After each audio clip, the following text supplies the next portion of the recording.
Bangga bersarung mangga. Bismillahirrahmanirrahim. Assalamualaikum warahmatullahi wabarakatuh, Bu ya. Allahumma sholli ala sayyidina Muhammad wa ala ali sayyidina Muhammad. Sedikit bertanya tentang hal masalah kebaikan. Bagaimana sih, Bu ya, cara kita mengajak orang kebaikan sehingga orang itu susah diajak dalam kebaikan? Contoh kebaikan, kita mengajak pengajian, mengajak hal-hal dalam kebaikan. Bagaimana sih tipsnya? Terima kasih, Bu ya. Wassalamualaikum warahmatullahi wabarakatuh. Waalaikumsalam warahmatullahi wabarakatuh. Kita ngajak berbicara. Jadi kalau bicara dengan orang itu tidak cukup kita ngajak bicara akalnya saja, tapi harus kita ajak bicara hatinya. Ada orang ngajak bicara dengan akalnya saja, tapi lupa hatinya. Atau hanya ngajak hatinya saja, lupa akalnya.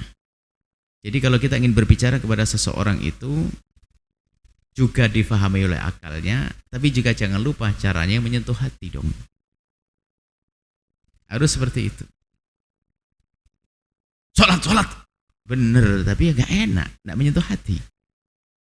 Otaknya bener, sholat perintah Allah. Sholat, ngerti ndak? Neraka kau ada sholat. Duh, bener, tapi hatinya gak diajak bicara. Jadi ajaklah bicara manusia dengan akalnya, tapi ada ngajak bicara hatinya, tapi khayal. Nggak ada kebenaran dan cerita yang menyentuh hati dan sebagainya, yang nggak bisa dijangkau oleh akalnya. Nggak. Sekaligus kita ngajak bicara hatinya sama akalnya. Maksudnya apa? Cara ngomongnya adalah juga yang fasih, secara dohir, bisa dipahami. Kemudian secara batin adalah tidak menyakiti, tidak nyinggung perasaannya, tidak meredahkannya. Ini yang pertama. Kedua adalah di dalam menyampaikan kebenaran, paling tidak bisa lebih dari dua. Paling tidak jangan lupa dengan dua hal. Yang pertama adalah kebenaran tidak harus diucapkan saat itu. Yang kedua adalah kebenaran tidak harus diucapkan oleh lisanmu sendiri. Harus paham mana? Apa kebenaran tidak harus diucapkan saat itu? Kalau pengen mengajak orang itu harus ngerti waktu.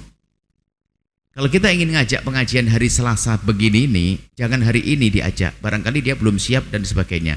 Dari beberapa tahun yang lalu. Atau kalau hari ini belum siap, jangan dipaksain minggu depan. Kalau orang melakukan kesalahan hari ini, jangan ditegur saat itu. Kita harus memilih waktu yang tepat, yang sekiranya bakal didengar oleh dia. Jadi kebenaran tidak harus diucapkan saat itu. Seorang suami melihat istrinya salah di rumah. Marahinya tidak nyari waktu. Pas istrinya lagi masak, megang sotil, lagi goreng-goreng, bisa saja minyaknya ke wajah itu nanti. Suami baru pulang capek naik motor, capek megang helm, istrinya cerewet, bisa dilempar helm itu nanti. Kenapa tidak menunda sebentar? Memang suaminya salah, benar, kasih minum yang seger dan sebagainya, dibijitin, abang, adik mau ngomong nih. Apa sih sayang? Ntar dulu, di situ. Jadi kita perlu ngomong itu waktunya. Jangan mentah-mentah kebenaran langsung diucapkan saat itu, dimuntahkan oleh hatinya orang. Harus tahu waktunya dong. Mungkin tidak bisa ngikut pengajian hari ini karena kita ngasih taunya habis maghrib langsung. Dia belum makan malam, sementara dia orang yang paling tidak kuat lapar. Ya, kita salah.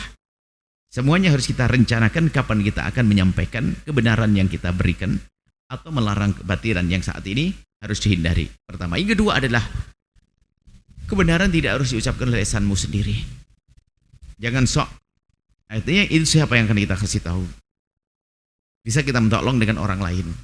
Kalau memang kapasitas, mungkin senioritas, mungkin gini loh maksudnya. Kalau aku yang ngomong kayak nggak bakal didengar deh. Ya, jangan dipaksain.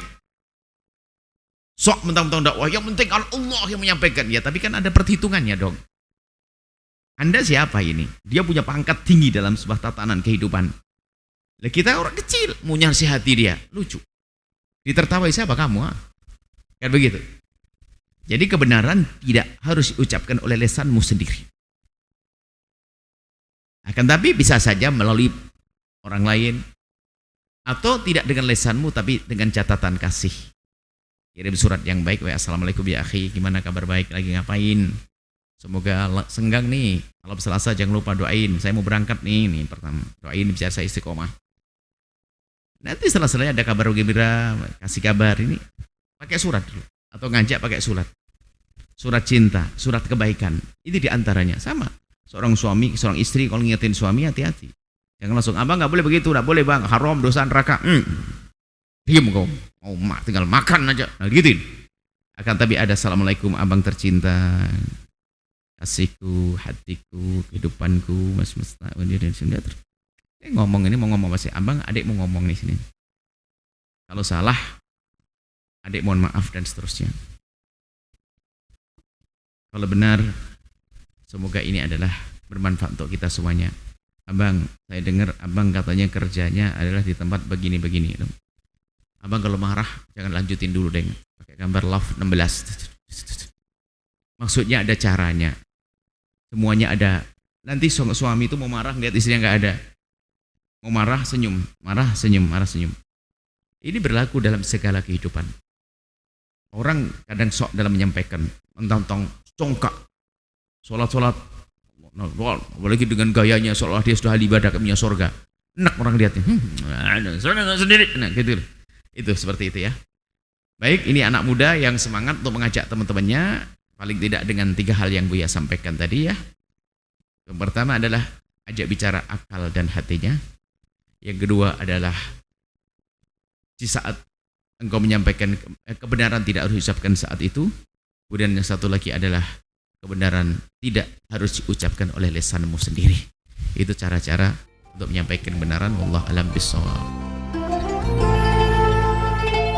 Sahabat Al-Bahjah TV, setelah menyaksikan video ini, jangan lupa bersolawat kepada baginda Nabi Muhammad. Shollu ala Nabi Muhammad. Allahumma sholli alaihi wa ala alihi wa sahbihi.